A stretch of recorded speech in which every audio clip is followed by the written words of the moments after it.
Hello, Facebook. What up, YouTube? Beefy Boys Breakdown episode 101. Going over UFC 278. One for the books, mainly to the co-main and main, as we'll get to. But, all-time finish, all-time championship win. Harrison, my partner Harrison's right here to join on the podcast. Let's go. You there? Oh, yeah, he's going to put the pods in. There we go, out of baby. Let's go, man. Episode 101, finally to the main card of UFC 278. I mean, one that'll be talked about for, years to come. I mean, one that'll be on highlight reels for, however long. I mean, forever. Potentially a knockout of the year contender here.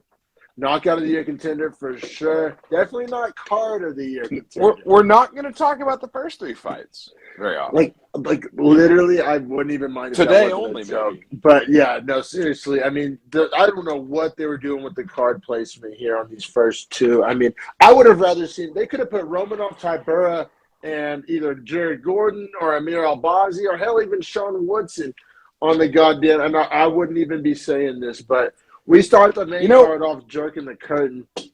I don't hate Tyson Pedro, who jerks the curtain at 205 minus 750 versus Harry Hunsucker at plus 550. I don't mind Tyson Pedro here. I think he's got a lot of legit skills. He used to fight in the UFC, was pretty good at 205, had a losing streak, took some time off, is now back. I like him. Problem is Harry Hunsucker. Yeah, Harry Hunsucker, plus 550. Harry Cansucker. As you suck your white clock, that was perfect. Plus 550 dog, 7-5 salt ass record. Oh, it's Morton Salt. And people, I mean, most of that took place at heavyweight, so this is like a new experiment for him coming down to light heavyweight. I mean, looked pretty good physically, but just the skill set, you know what I'm saying? Fight lasts 1 minute and 5 seconds. I did like that Tyson Pedro throwing those teep kicks though up the middle, and eventually one lands. They paid off pretty quick. Off pretty quick, man. I mean, the fight lasts 1 minute 5 of round one, and that front middle kick, I mean, connects to the body. I mean, I guess solar plexus, really, like diaphragm area, puts Hunsucker down, and that's all she wrote. Yeah, finishes him off with some ground and pound. I mean, Hunsucker didn't offer any resistance. I mean, how did they owe Pedro a favor? Like, what was going on with this? Well, Hunsucker came down from heavyweight to 205 and just got embarrassed. Like, I don't know what happened. Yeah, I mean, Harry Hunsucker has to get released after this. I mean, that was bad. I mean, it didn't work at heavyweight. It didn't work at light heavyweight. Like, come on, keep it moving. I mean, just not foul. How are we doing? Keep it moving. Yeah, and he's not. So just even though you get a highlight finish, I think there's a reason why this fight wasn't given a bonus. Like nobody was hyped on it. It was supposed to happen. It's like, why did this fight happen? Like, what did we learn? Did we learn that Pedro can what? Like, I don't know. Like, they just want people to know his name. It's a name value thing.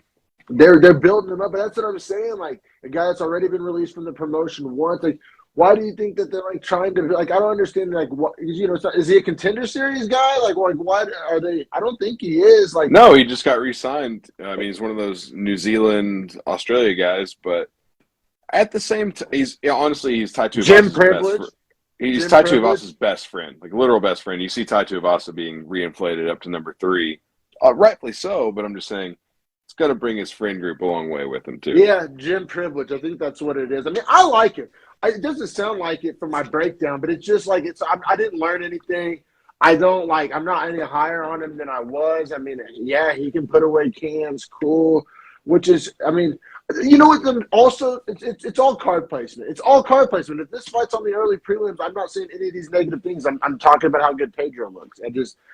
I don't want to pay $75 to watch this fucking bullshit, and it put a bad taste in my mouth. No, you're right, man, and like. As much as I want to give Tyson Pedro a shine, there's nothing to shine here. This is I can't shine a jalopy's wheels. You know what I mean? Lipstick on a pig, man. Let's keep it pushing. Then in that case, we got Wu Yanan, Yan Wanu, the Chinese name structure will kick your ass every single week. Plus 115, fighting it's not Lucy, it's Lutzie. Let's Lucia yeah. Padilova.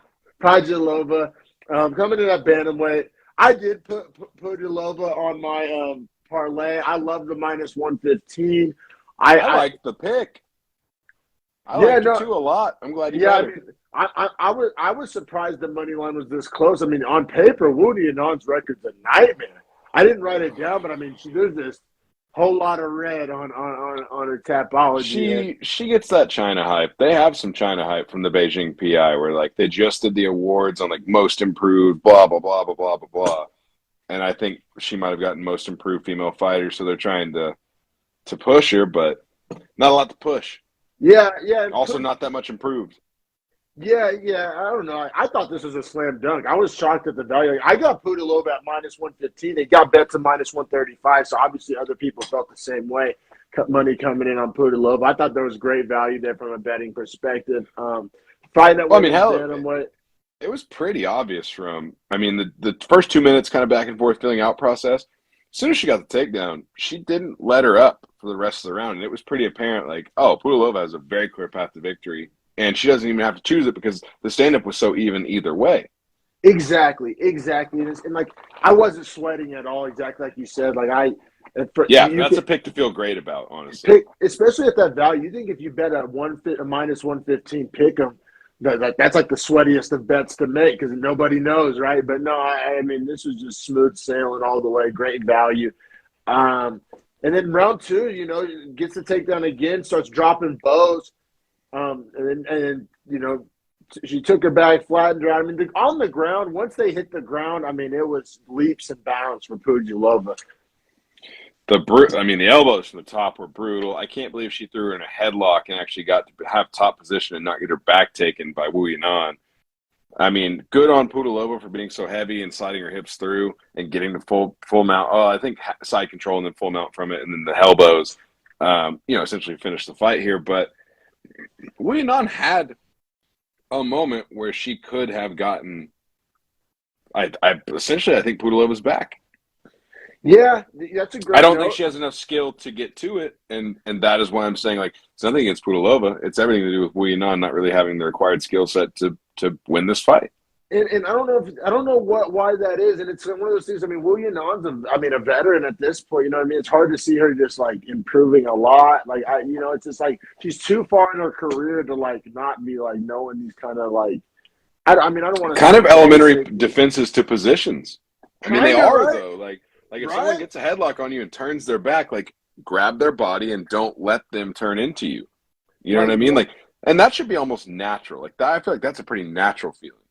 Yeah. Just there's not a lot to like there from Wu Yanan, in my opinion. And then for Pudilova, I mean, she looked great. Like I said, I mean, once again, if this fight's on the prelims or early prelims, I'm not like really having anything negative to say at all. Cool, makes sense, matchup, blah, blah, blah, great performance, keep it pushing. But on the main card of a pay-per-view, like what's happening here?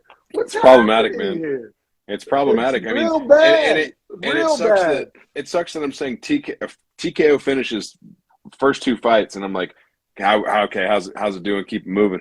Because it's like there's no value in these fights. I know this is a close fight on paper, but when you actually see the fight, where's the value? And also, where's the name value? Why do I care about this? Romanov and Tybura deserved this spot. Like I said, totally did. They totally did. And Albazi deserved to headline the prelims. And this fight could have easily been on the prelims, and you could have had Angelosa and Fletcher headline the prelims. And it would have been a good fight for that. No, I agree, man. Or headline the early prelims, I'm sorry. I don't know what they're doing here. I think the card placement was pretty easy, pretty clear, if I'm being honest. You know what I'm saying? Yeah. I think I see the fights to move. I see where to move them. Even from selling pay-per-views, like they're putting Romanov and Tybura brings that like region of Europe like in to like buy the pay-per-view, or I don't even know if and the prelims to sell, Figueiredo and Albazi's names. Yeah, Figueiredo's name is going to sell because it's his brother's name. 100%, and then Albazi, ranked fighter, highest ranked fighter on the prelims. So, no, I agree, man. And then, I don't know. I would still be saying this if this was a fight night too. That's the thing. Like the $75 stings, but there's also needs to be like some like prestige to the main card, which it's not like you did. It's like for me, man, and I think for you, I think this is fair to say, I want to pay $75 for all 5 fights. I don't want to pay $75 for 2 fights. It's not boxing. Or 3. Man. Realistically, 3 in this. That's to me why you get so much value in a UFC pay-per-view is because, yeah, you're getting 5 world-class fights. You can't say this was world-class. You can't. No. No. Like, you can't say. And this is, I mean, and then like I said, I mean, if it's on the prelims, you're telling me, okay, this is a developmental fight, or these guys, you know, we want to see what these people have, and like, okay, cool. So you get like held to a lesser standard, but $75 pay-per-view, it's like I'm trying to see some stars. I'm trying to see the future stars. I'm trying to see. Well, here's my other problem is you can't make the argument to me that the belts are worth the money either, because our next pay-per-view is Hamzat Diaz as the headliner, with the Leach and Ferguson as the co-main. There's no belts anywhere near that card. And I still think, like, Johnny Walker, Jan Kudalaba is the 3rd fight on that card. Oh, that's gross. No, that's whack. That's going to be a fun fight. Okay, but it's going to be a fight I don't give a shit about. Jailton Almeida fight Shabdila Abdurakhimov. I'm actually that's stoked going to be for great. That one. I like Jailton Almeida a lot. And then Arena Aldana fights Mesa Chiasson. At 35, we'll see if Jason makes that. I mean, but it deserves, like, you know, I get it why it's there. Now, the rest of that card, crazy bad. And the early prelims open up with Hakeem Duadu and Julian Erosa. That opens the early prelims. See, that kind of fun. Like, that'll be fun. Like, see, but bro, to have Johan Lioness and Darian Weeks on the actual prelims, or Chris Barnett and Jake Collier, and not those 2 guys. Yeah, Chris Barnett and Jake Collier, they're like trying to like expect us to be excited for that one, and I don't give a shit. The featured bout, and this is all just back to the card placement. We'll obviously get back and go talk about Jose Aldo and Rob Walashvili after this, but the whole point of it is that the card placement's been off. It's off the next pay-per-view, and honestly, man, I see what's happening. They're stacking 280. That's all I care about. Get it to UFC 280, which I hate, but let me list you those 5 fights real fast so you can so people at home can understand what we're being sold on this pay-per-view, the last one, and the next one versus what we get in October. For the same price. Like, I would rather pay $50 for these than $100 for the good one. Okay, so check this out, bro. First fight, of course, Oliveira Makhachev. Edwards Usman, comparable though, right? Like, we can say that comparable. Then you have Sterling Dillashaw. Not really comparable to Costa Rockhold. That's already a better fight. Yeah. Then you get Bilal Muhammad, Sean Brady. Maybe a better fight than Costa Rockhold. Even still. Gas. Right? Then you have O'Malley Yan. 4th? Wow. 4th. And then you have Dariush Gamrot 5th. Oh. What a card. What a card. Now, I say all that to say, they haven't built the early prelims out yet, but the prelims are built. And listen to what we get in the prelims. Marina Rodriguez and Amanda Lemos. Sign me up. Volkan Ozdemir and Nikita Krylov. Sign me up. Manon Fior and Caitlin Chikagian. Oh, I'm all in on Fiora. I literally just bought a rookie card. And Lena Landsberg and Carol Hosa. Oh, yeah, Carol Hosa. That's the prelims. Stat. Honestly, any of those prelim fights could have been on this main card. Right. And that's my whole point. And I'm glad that you said that, because for card placement here, I mean, we're getting sold. This is a bullshit pay-per-view except for the last 2 fights. And like we said at the start of the early prelims, which we haven't said here, and this is the main card breakdown, this card is completely made worth it by the last 2 fights. Well, and I think I like how you said that, because it should have been 3, but it's just 2, because David Billy and Jose Aldo gave us number 1 bullshit. Yeah, and this fight, number 1 bullshit. I mean, this is bantamweight. This is number 3 versus number 6. Jose Aldo's number 3 at plus 120. Number 6, Merab Valashvili at minus 140. Got his autograph on the poster behind me. Oh, hell yeah. Shout outs in the bottom. It just says MD because he can't write English symbols. Hilarious. But this should have been a great fight. Should have been a great fight. And if you look at Merab versus Marlon Moraes, he's down to get into a dogfight in a war. I thought that's what we were going to get. And stylistically, Aldo and Moraes are extremely similar, with Aldo having better grappling and way less quit and better longevity of character, which should have made this a great. I bet Yeah, Aldo straight. and it Like, made sense. I loved that bet, especially at one plus 120 on Aldo. yeah. Hard to get Aldo at plus money ever.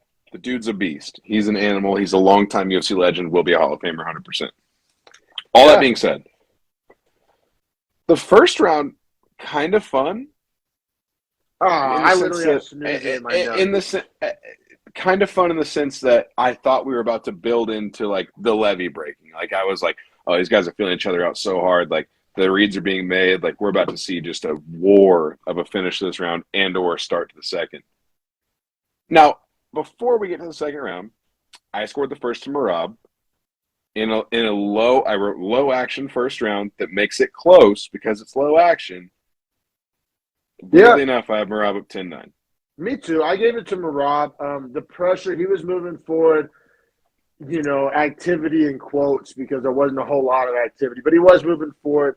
Now, all those like had this kind of flurry of strikes at the very end of round one, and it wasn't enough to steal the round. And as sad as this is to say, like it was probably the most offense we saw from Aldo for the rest of the night. Right. Okay. So perfect. Right. Like the first round ends that way, and I'm like, oh, here we go. Like the reads are made. Like we're about to see it, and maybe Merab gets in this war where like I want to see Merab in a war because he's got a crazy chin. He loves to throw when he's hurt. Like gonna be fun. It's not anything like that at all. It's not anything like that at all. Super No. weird second round where Aldo shuts down the volume, or rather just continues to not have any volume, and Merab doesn't really do much to answer. I mean, Marab, like, he was like, okay, well, the striking's not really going anywhere. I'm going to wrestle him. You can tell he, like, made continues that, to shoot like, takedowns the whole fight. That was a theme, is him trying takedowns. and not getting him. And we Trying get being the into, key word. He was 0 of 16. and we get into this weird, we've had it in the podcast before, so I'm not going to get too far down the rabbit hole, but this weird kind of philosophical debate over, like, is a failed takedown clinch control? Because that's what it's scored as. But it's like, should it be? And it's so weird. I gave round two to Marab because I of did too. what amounted to, I guess we're calling it clinch control, but it's a failed takedown that he hangs on to. It's not clinch. Like there are clinch, Muay Thai clinch, body locks, Over under clinch. That's clinch. This as a failed takedown. We call it clinch. It gets scored as clinch. I don't know, man. It's one of my things I like the least about MMA. And obviously, every sport's going to have holes and like nothing's perfect. But maybe this is just that thing about MMA. But it really questioned like if there's a way to kind of like solve this because it's the boringest thing in all of MMA. Is like it's not clinch. Clinch is not boring. That's like, but it's like this like the failed takedowns being like falsely equated to clinch. Sucks. No, I agree, man. And also, like, do we not reward Jose Aldo for defending all 16 takedown attempts? Like, where's his reward? Now, granted, he's not doing anything offensively, but how can you generate offense when you're just getting attacked and consistently defending, but effectively defending? So it's like we call it. See, I think a happy medium would be all right. You're winning the octagon control, but you're not getting. You're not controlling. Time. You're not clinch control time. You're controlling the cage. But I think we literally need to stop, like, because stats matter. Like, I think the sack wasn't considered until, like, the 80s in football. And, like, think about how much that changed the game. Or blocks in basketball. Exactly. So it's, like, stats matter and what we interpret as a stat matters. And so it's, like, we need to, like, not count that as clinch control time. I think it influences judges. I think it influences public opinion. It's like, think about it. How do you score that round if you don't count? You probably still might give it to Merab, but I just think that if you looking up the stats and seeing all this control time makes it look like Merab was doing something. I think standing control time should be counted as octagon control time, and control time should be dominant position control time, meaning you have them on their back, meaning they're on a knee and you're on their back against the cage, right? Like positions where you clearly have the advantage. But what if you take somebody's back standing? I think that's control time for sure. For sure, that's control too. I'm just saying, like the standing clinch of chest to chest. Like no man is really in control there. Yeah, see, because you're still standing. You can hold them on the fence, sure. If you're holding it. Like if it's like underhooks or like something like an actual technique, I'm cool with that. I see what you're saying. But I'm just saying, I don't even think we need to take it that far. It's like this failed, like I failed my takedown. My head's like around their waist. My arms aren't connected. I'm on a half-ass single leg that I'm not I'm just moving my driving him feet into a for. wall that they can't step forward off of. That's not clinch control. That's That's not what I'm clinch saying. control. Yeah, But I'm I saying can't even stand still, it. even if someone had me pressed against the cage with double underhooks, there's takedowns you can hit from double overhooks. Right? Now, granted, you got to be a lot better wrestler to do that. And you do have to swing your body off the cage. But in my, it's the way I look at that is it's octagon control. You're placing me in a place in the octagon, but you're not necessarily succeeding against me here. You're just controlling me in this place. It's tough, but then you're also left with, okay, even especially in this round as an example, and then we'll keep it pushing. But if you take away the shit that we just talked about, what are you left to score with? Really nothing else. So it's like it's hard to shit on the judges for scoring it. It just sucks because, like I said, there's nothing else to score. No, I fully agree, man. And like, I think, the third round, once again, I mean, we can keep it pushing because, I scored at 10-9 Valashvili. I think everyone on earth did, right? Because there's just nothing else to score. But then you go to round 3, and it's literally more of that, but worse. Well, I thought round 3 was the snooziest round. See, I thought Merab landed harder shots in round 3 than he did in round 2. Now, we're talking literally, 2 or 3, like not a lot. But I did think he landed a few clean shots, which I don't think he did in round 2 at all. So, I mean, we're splitting hairs. I don't want to have Like both guys, did you lose me? Oh, I was just going to say, I feel like both guys were resigned to just how that fight was going at that point. Neither guy was so like pushing to win the fight. It was so weird. It was so snoozy. Davishvili wins. 2 judges say 29-28. I don't know what round they gave to Aldo. I guess 1. First round, 2 judges gave to him, but I mean, I guess, but at the same time, Yeah, it's so weird. Dana White came out and said that Davishvili did himself no favors. It was really weird anyway because his best friend essentially is the champ, and they already said they want to fight each other. So what is he working his way towards? Is he waiting for Aljamain to lose? And then what? Then he has to wait for the. I mean, I don't know what Davishvili is going to do, man. I mean, he gets the win. Dana said he's not moving up that much. We very clearly dodged the question as well on will you fight Aljo? Because they asked him, and he dodged it hard. Yeah. And they talked about on podcasts and stuff how they won't. And so it's like, I don't know. I mean, obviously, if Aljamain does something like, say he loses to TJ and then moves to featherweight or something like that, then it's not an issue. But, I mean, that's such I don't know, is Aljamain going to throw away his whole career so Merab can have a shot? It gets weird. I don't know. That they just have to fight. I don't know. No, I mean, that's essentially what it gets to. And if they won't, then Merab's just going to try and fight for the number 1 contender spot and always stave contenders away from the belt, which is like a terrible business model. That's so weird. That's so weird. And I mean, there is plenty of other guys. Model what if Merab, what if Sugar beats Peter Yan and then he fights Merab next? I don't even know. I think that's the clear route. I think that's the clear route. Or Sandhagen starches Song Yadong, and then he fights Valashvili for the next guy up, pretty much. And then, yeah. I mean, and if Yan wins, Yan gets the shot. Yeah. It all roads lead to the same place, though. That's why, you can stave it off for another 18 months, 12 months.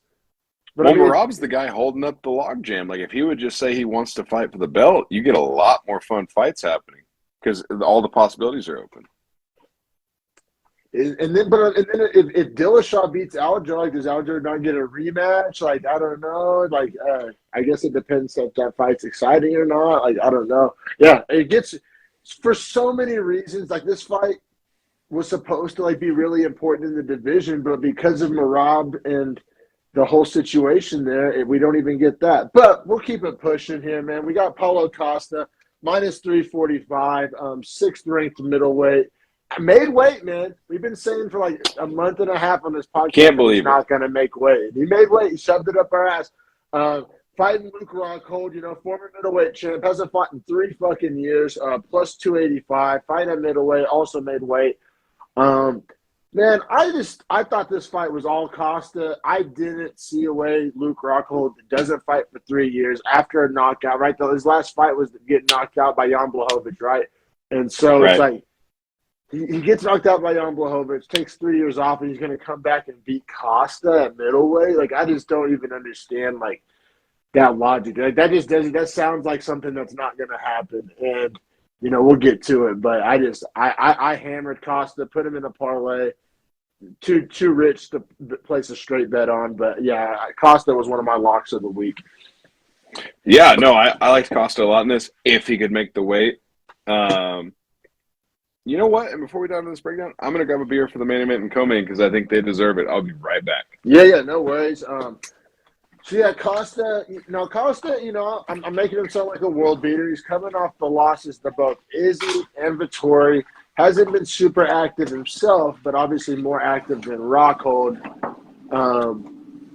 So, I just think Costa is obviously much younger, more in his prime, still has title aspirations. This was like the comeback fight for Rockhold. I think he's trying to prove to himself he could still do it, which we'll get to whether or not he accomplished that. I just thought it was a nightmare matchup. Once again, weird card placement. Can't be a good matchup for Rockhold, just in the sense of Paulo Costa's number 6, and he's looked really good against everyone not named Adesanya, and Rockhold, like you said, hasn't fought in 3 years, and the game is evolving every day. Yeah, and I've also heard before the fight, I even heard this Thursday night that Rockhold, his coaches were telling Matt Mitrione, I guess, was talking about it. I saw just on some podcast he was on like a Wednesday where I guess Rockhold really wasn't even in the gym that often, did no sparring sessions leading up to this. Yikes. Yeah, it was just a weird matchup. It was weird. I understand what the UFC is trying to do. They're trying to get Costa back relevant, right? Because he lost Adesanya in brutal fashion, and he lost the decision to Vettori, I believe, right? And so his stock's kind of down. But I think they view him as still real marketable, especially in that part of the world, Brazil. And so, I think that they're definitely trying to use this to build back up Costa. Now, we'll get back into what actually happens in the fight. Round 1, Costa, I thought he was getting pretty close to hurting Luke. It was one of those things, especially we've heard all the jokes about Luke Rockhold's chin, and it's it looked like it was back on full display. Every time Costa would land clean, Rockhold would have a bad reaction. He was getting hurt bad pretty often. And it was a terrible reaction. And it was just looking like, okay, yeah, this is what we all thought. Really hard punchers fighting a guy with a questionable chin, older guys fighting a younger guy. This is about to be a bully session. Now, Rockhold got some great body kicks off. And then I think – so Rockhold gasses himself. That's the theme of this fight, right? Once again, a lot of people gas themselves. They're in Utah at elevation. But my question is, I think I think he gassed himself getting up whenever because Costa had him full mount, and Rockhold was able to escape that. But I think in escaping that is when he gassed himself. I think you're right, man. And in no specific moment did Rockhold take his foot off the gas in that last 3 minutes of the first round. I think he was going as hard as he could, and not having done sparring sessions, I think the shots he was eating were taking a huge toll on him that he had not been accustomed to. His coach said he wasn't taking his camp as serious as he would like him to. That was the words out of his coach's mouth. That's not a good. Dangerous statement. And against Costa too. Yeah, and then Schaub on the Calabasas Fight Companion, they're talking about it, and he's like, yeah, apparently Luke barely trained for this fight. And I think what we get at the end of the fight explains all of it. But to not belabor the point too much, first round 10-9 Costa. Yeah. Both guys start gassing. Yes. Rockhold's lucky he gets the low blow break from Costa in the second, or else I think Costa finishes him. Yes, and 100% agree. And then the third, Costa wins until Rockhold gets the takedown and is on top. But I still don't think Rockhold did even enough in that position to warrant him winning the round. I gave all 3 rounds 10-9 to Costa. Does get fight of the night. It is a war of a fight, but that more so has to do with Rockhold's chin. And he was landing good body kicks, if I'm going to say anything positive. his body kicks were nice the entire fight. They were nice the entire fight. There was those couple of moments where Costa was getting tired and defensively irresponsible, and Rockhold in like the third round did land a couple big shots, and one of them couple even big kind of lefts. stumbled. Yeah, and Rockhold's known for having a really nice left hand that hurts people. Yeah, so it was too little, too late. It was survival mode. And it was desperation. Too gassed to put the power on it to really finish a guy. It's like Costa was too gassed to really have sound defense, but Rockhold was like too gassed to just even put a game plan together. You know, like he was like stumbling around, turning his back. Like I thought he was gonna like verbally tap a couple times. Me too. The visual of the third round when he was getting hit on the nose, like I think his nose is very broken or something in his face is broken, because when he would get hit on certain spots on the left side of his face, he would literally turn his back and like grimace and make like it was tough to watch. Like it was a tough fight to watch. Now, all that being said, of course, Costa gets the win 30-27. The reason Dominic and I are approaching the fight in such a tone is because Rockhold does retire after the fight. Yeah. And all those notes of him not training effectively for this fight kind of lead to why we have this intonation about it. Yeah, I did like what he said. He was like, "I'm too fucking old." That's what he said to Joe Rogan, which fair enough, fair play, man. Hey, fair play. Yeah, fair play. I thought you were too. That's why I bet Costa. Like, I just once again though, I felt kind of gypped, right? Like, and I didn't even know all the information you gave me about the not training, but just having this be the co-main, yeah, it ended up being a competitive fight, but for the wrong reasons, right? Like it wasn't a competitive fight, but both guys were gassing, and one guy, you know, was able to land a couple surprise shots and take some shots people didn't think he could take. Like that's not the reasons you want for like a fight being exciting. Like if this was going to be exciting, we just wanted to see Rockhold get sent to the shadow realm and keep it pushing to the main event. So exactly right. We didn't even check that box. Wasn't a big fan of this card placement. Now, in retrospect, it lived up to the co-main, but leading up to it, I thought Aldo Davis-Villa deserved the spot over them. No, I understand why they did it, but you know what I'm saying. Yeah, Paulo Costa gets the decision win, which does just kind of make it less cool. Especially he was fighting a guy that's known for having a bad chin, a guy that was way older than him, a guy that hasn't fought in 3 years, a guy that apparently wasn't training. The cost, you can't get him out of there when you're known as a guy that's supposed to, like, he's known as the Terminator, right? Like, he's the guy that knocks people the fuck out. I think those days, I think he's caught in the middle, right? Like, back then, he was more green, right? And he didn't have the technique. And so he would just go punch really hard and be really strong and be really tough and getting bangers.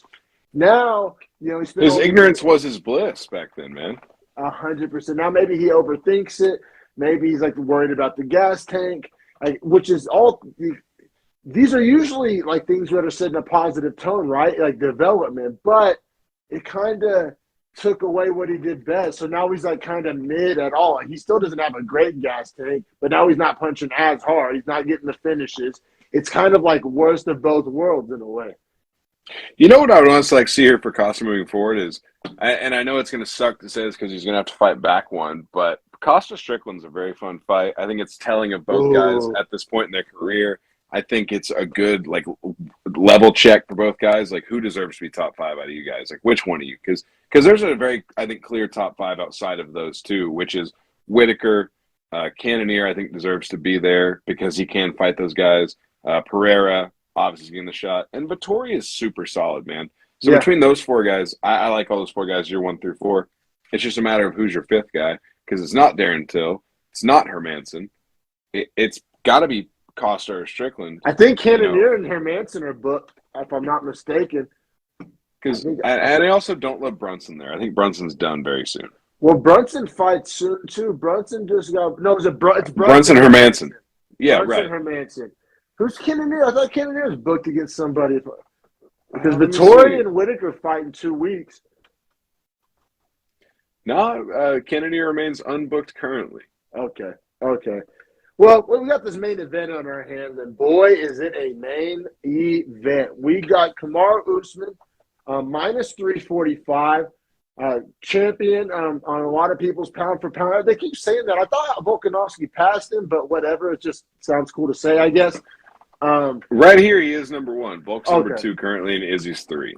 Okay, fair enough, fair enough. Fighting Leon Edwards, plus 280 dog, ranked 2. Um, Leon Edwards hasn't fought and been very active, but for a lot of it wasn't his fault. And then the one time he did fall, he got the no contest with Bilal, the eye poke. So going into this, I just didn't really know what to think about Leon. I know what I thought about Usman. So, like, I had Usman on my parlay.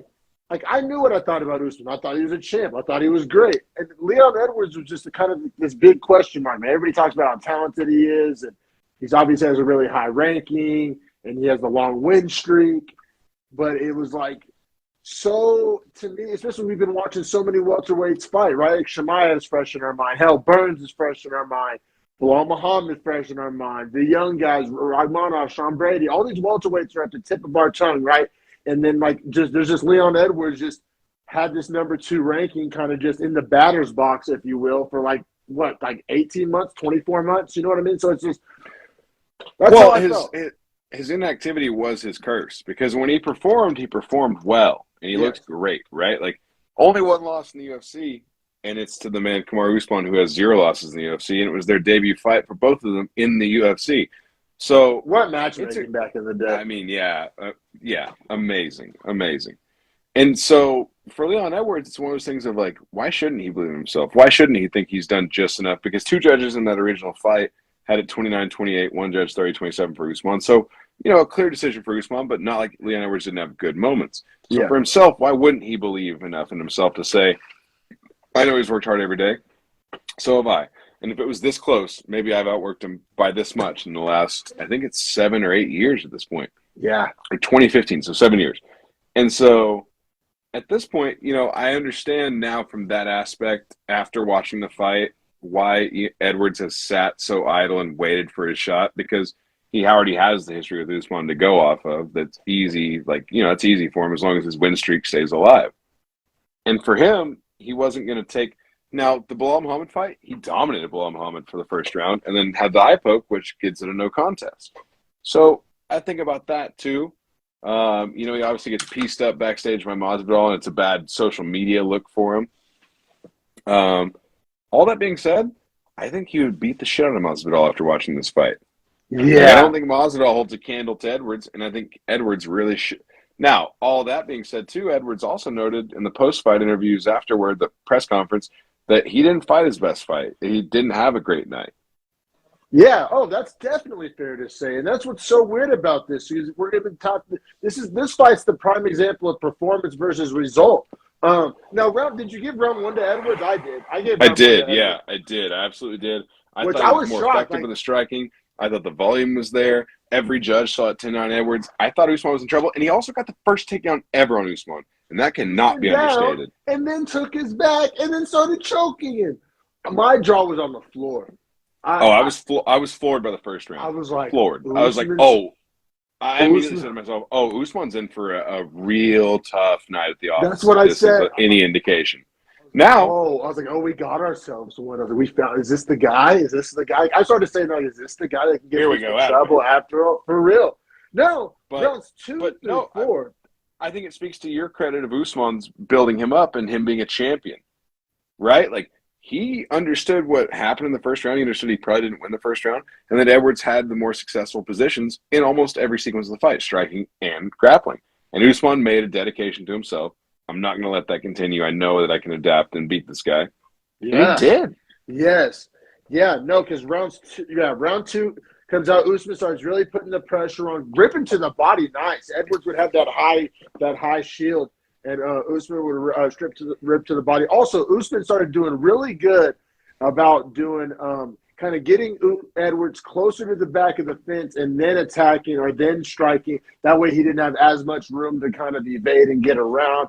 Like the footwork and like the kind of corralling of Edwards in rounds 2 through 4, which I keep grouping them together because rounds 2 through 4 looked very similar. They're identical. I didn't see much difference in any of those rounds. It was Usman just being better technically. It was him being better as a fight IQ, getting the fight where he needed to be. Yes, 100%. And executing the game plan to like, okay, well, maybe you did give me a takedown. Well, when your back's on the cage, you're not going to get a takedown because you can't move around. You can't circle. You can't move me. I'm just going to control you here. I'm going to foot stomp you. I'm boring Usman, whatever. Yeah, he got his own takedowns as well. Snoosman made a return. And he got his own takedowns as well. You know, he shot 12 times, got 5. Credit to Edwards to get back up there, but I think the control started to stack over rounds 2 through 4. And I thought round 4 was Usman's best round. He got the 2 takedowns. He actually started getting some ground and pound off. And then also I thought Usman would do a good job of like not clinch elbows, but like entering in with the elbow, like the lead. Yes. But whenever Edwards would be backed up against the cage, then he would come with the elbow, like the And pretty much elbow. press body to body and make it be a clinch situation at that point. Yeah, Force a clinch out of a good strike. Those were real nice for Usman. Yeah, I thought round 4 was Usman's best round, and then now he even kind of continued that into the 5th round. You know, I don't want to discredit even the start of the 5th. They both were starting to get tired, which we don't usually see from Usman.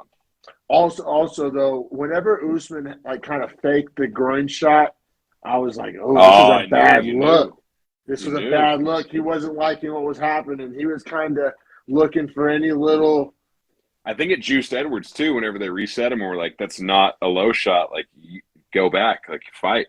And Edwards was like, "Oh, you are tired." Yeah, exactly. He gave, and then also, that was well officiated, and then the head kick heard around the world at round 5. Because you're right. Let's not forget, Edwards was losing that round too. Like Edwards was on his way to being 49-46. Like.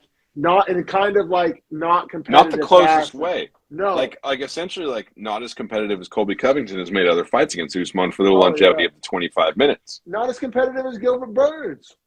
True. Yeah. Well, yes. Yeah, absolutely. Yeah, no, this was like on his way to like a snoozy, like, I'll be real. Whatever. Start around 5, end of round 4. I was like, yeah. Edwards wasn't the guy. Like, yeah, he had a little moment of success in round 1. But Edwards, and maybe I was being influenced by the broadcast, but they were talking about like Edwards looked like he was questioning himself and did he want to be there and all that stuff. And he did look kind of dejected at points, right? Like frustrated, dejected. But Edwards actually starts to get Usman moving backwards for the first time since round 1. And then he feints the left and then comes with the left high kick behind it. And you good? Oh, I can't hear you. Oh, shit. Can you hear me? I can't hear you at all.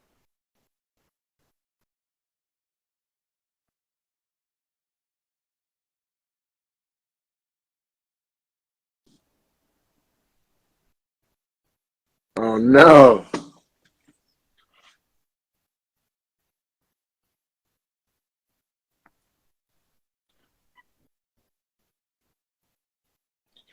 Yeah, you're back. You're back. Yeah, all right. Okay, all right. Sorry, I got a call. I don't know how to do the AirPods thing. I tried to reject it, and I guess I just muted everything. No, you're good, bro. You're good, man. So I could hear you. I could hear you.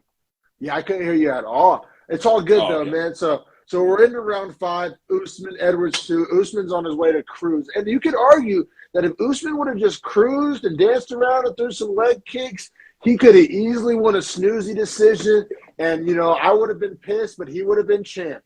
But to Usman's credit, he was still mixing it up, I guess, hunting the finish, you could say. And Edwards, to his credit, after what most people will interpret as a fake groin shot by Usman, as you said, kind of juiced him up, and he started fighting very differently than he had fought for the previous 3.5 rounds. Aggressive. If he was going first, he was walking forward. Started throwing feints and then leading and then coming with secondary shots, immediately following feints that whether the feint worked or not, he was going to actually throw a shot to make the feint more effective, which ultimately gets us to the place of we hit 4 minutes in round 1 minute to go in this fight, 24 minutes deep. And 2 seconds into that last minute, Leon Edwards head kicks Usman after a short right feint.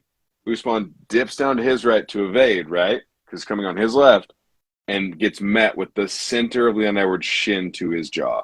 Like right here. Shin right here. Instantly collapsed. And like there was no follow-up shots. It was a walk-off. And oh my God, I lost my shit. I had a That's what I hat on. said. I literally just go and just dropped it. I had a beer that I just put on the table, and I was just like, I can't. I couldn't even. There were a bunch of people in my house, like 7 people deep by the time the main event started. Everyone was just like, Yeah, it was insane. I mean, it felt like you watched Superman get beat, right? Like, I mean, now we've seen it before in MMA, right? Every dog has his day, right? But I mean, and also Usman. Can you hear me? You good? yeah. I was seeing where the button is, so I don't hit it again when I grab it. Usman, 35 years old, man. 30. People don't think of him as a 35-year-old fighter. Same age as Aldo. They're the same age. I guess because Usman did do the whole international wrestling thing to start, whereas Aldo just started straight MMA. That being said, Usman could be at the end of his run. Like, I think That's what he's I'm definitely a saying. guy. He's definitely a guy for the next 4 or 5 years just based on pure skill set. But it's kind of the same story as Tyron Woodley. You know, you hit 35, 36, and you start to decline. And maybe you've been at the top so long that, you know, you're well fed. You're not as hungry as you used to be. Well, I said he's 35. He has the knee problems. Everybody's just like, oh, he'll be back. He'll be back. That was a fluke. He got caught, blah, blah, blah. Bro, I don't know. Like, I think no, he can get caught, and what I'm saying still be true. Like I said, he's 35. He's at welterweight. So maybe he moves up some weight classes. Maybe that's why he keeps talking about 205. But I mean, he's 35 years old. Like, I mean, what when he rematches Leon Edwards, he'll probably be 36, right? I imagine it's not going to be that soon. Now Dana White was kind of saying that he could see it being soon. I don't. I think it's going to be a I year. think that knockout makes you take some time. I think it'll be at least a year. So what? He's I, 36 when he gets the rematch. I mean, I also think Hamzat Leon Edwards is a super fun fight, especially when you do it in England and go ahead and get Leon as many fans as you can because the American UFC fan base loves Hamzat. They're going to follow that guy wherever he goes. and also though, that fight was already booked once. Leon was supposed to fight Hamzat. Remember? I Then I know. think So you already they have the both got reset. COVID, or Hamzat got COVID, or One got COVID, So then the other got COVID. It was literally a COVID war. yeah, seriously. So that totally works. Colby Yeah, Covington's still fun for think about now that Edwards. Usman's not champ, Colby Covington can fight for the belt again, which I And don't. and People that are pretty story pissed too, like off. if Covington wins and then Usman's still lurking, like do you run it back again as opposite roles? There's a lot that could work there. No, but what I'm saying is, you don't know what my real takeaway? It's Hamzat's time. It's It is. Hamzat's time. Dude, you know what would be crazy to me that I'm thinking, and this is a year and a half off still, but Hamzat versus Rachmanov, For a belt? I mean, think I think about it. I think that's the UFC's wet dream. I think that's their like 5-year Oh, plan. that fight's insane. Yeah, That no, fight's insane. that'll be great. We're definitely witnesses of changeover. I mean, we've been witnessing it, but this just it changed it at the top, right? Because Covington's no spring chick either. What? He's a 34. I mean, he's 34, 35, he's getting up so there. Masvidal's what 37, 38. I mean, Edwards is a champ, but I mean, you can say I'm still hating on Edwards. I don't think anybody's saying like Edwards is going to have the belt for 4 years. Like I don't, like, you know what I'm saying? It's somebody, I think I don't Hamzat see the comes. longevity with him because he has so many different matchups that are so different, but I could see Hamzat holding it for a while. Yeah, that's what I'm saying. I think he's keeping it warm for Hamzat. That's Yeah. gonna be my Well, then ending take. Shavkat's lurking in the shadows. And then I don't know if Sean Brady does to Bilal Muhammad what he's done to everyone else. I mean, he's going to be top 4 probably. Future welterweight's fun, and we'd honestly have more to talk about if Usman didn't get KO'd so bad because he's gonna need to take 6 to 9 months, man. Like he has to. Yeah, exactly. And he's filming like the Black Panther movie or whatever. Like I'd like to see Usman back in maybe March. Give him time. Give him time. Okay, I mean, yeah. I don't know. I don't know if he ever gets that belt back, man. I don't know. What if Leon fights in the meantime and then Hamzat gets it and what Usman's gonna beat Hamzat in his comeback fight? Well, bro, At it's like 37 or whatever. it's like playing in a Super Bowl for NFL people. Like, yeah, you say to yourself when you're there, like, I'll be back here even if you lose it. That's not a guarantee, even still. Even that shot's not a guarantee. So much can happen. No, Edwards has been already saying like he wants to defend his belt against Masvidal or something. I hope that can't happen. I understand the storyline. Can't happen. Trash. Can't happen. Trash. I'd be fucking pissed. If it's not Usman at Covington or Shemaev in the shot, or even Sean Brady on a dark horse shot, then I don't even want to hear it. Yeah, fuck off, Masvidal, for sure, man. But hey, episode 101. Go enjoy your fucking birthday, bro. Happy birthday. 101 episodes deep. Yeah, UFC 278. Subscribe to our YouTube channel. We really appreciate you. And then, yeah, this will be edited and uploaded to YouTube. You can check it out over there without all the technical difficulties and all that stuff, man. But like hey, and subscribe. appreciate you, brother, man. Happy birthday.